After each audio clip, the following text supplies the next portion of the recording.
স্কুলে ভর্তিতে July August অভ্যুত্থানে আহত ও নিহতদের পরিবারের সন্তানদের সরকারি বিদ্যালয়ে ভর্তির ক্ষেত্রে ৫% কোটার সেই আদেশ বাতিল করেছে শিক্ষা মন্ত্রণালয়।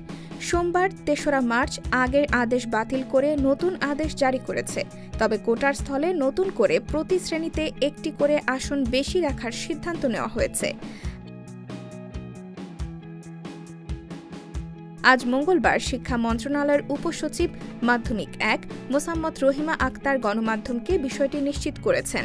নতুন আদেশ অনুযায়ী জুলাই গণ অভ্যুত্থানে আহত ও শহীদ পরিবারের সদস্যদের সরকারি স্কুলে ভর্তিতে লটারির জন্য নির্ধারিত আসন সংখ্যার অতিরিক্ত প্রতি শ্রেণীতে একজন করে ভর্তির জন্য আসন সংরক্ষিত থাকবে। নতুন আদেশে বলা হয়, ২০২৪ সালের জুলাই আগস্ট মাসে গণ অভ্যুত্থানের ফলে অনেক ছাত্র জনতা আহত ও শহীদ হন।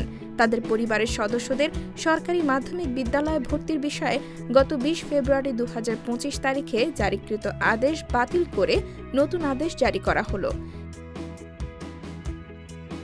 এতে আরও বলা হয়েছে, জুলাই গণ অভ্যুত্থান ২০২৪-এ আহত বা শহীদ পরিবারের সদস্যদের সরকারি মাধ্যমিক বিদ্যালয়ে লটারির মাধ্যমে ভর্তির জন্য নির্ধারিত আসন সংখ্যার অতিরিক্ত প্রতি শ্রেণীতে একজন করে ভর্তির জন্য আসন সংরক্ষিত থাকবে।